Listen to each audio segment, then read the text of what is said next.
Good morning, Nerd Fighters. It is Friday, February 1st. Oh my god, it's February! This week's theme is food, and I am an awful cook. So we are going to do something easy and vegetarian. First things first, a couple of comments about this week's videos.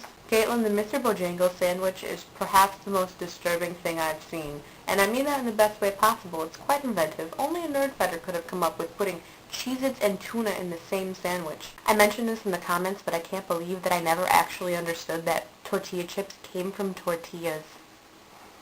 And now onto my recipe. Yay! A word on cat food.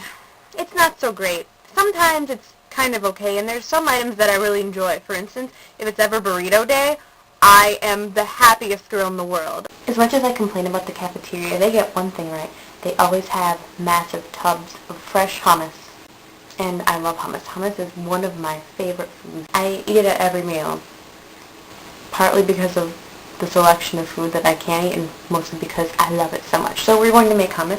Seriously, hummus is so underrated. You can eat it with anything. I put it on everything. I eat it with chips. I eat it with pita bread.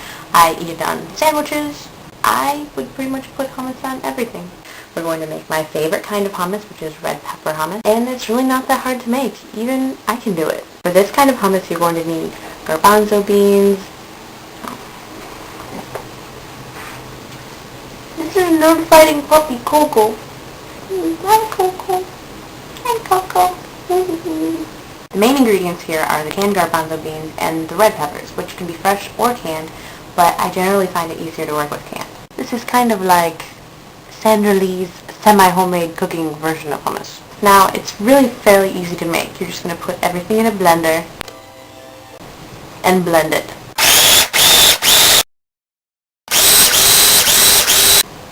That's really it.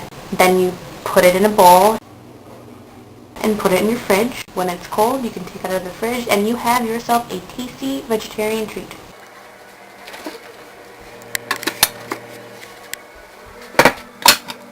You can make your own pita bread, but it involves more cooking. I just cut up pita bread, put it in the oven, and voila, instant pita chips.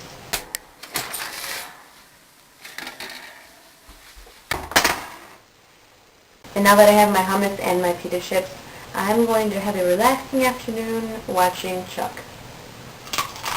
Till next week, hope all of you in the Midwest can stay out from under the snow. It's kind of wintry out there. Don't forget to be awesome.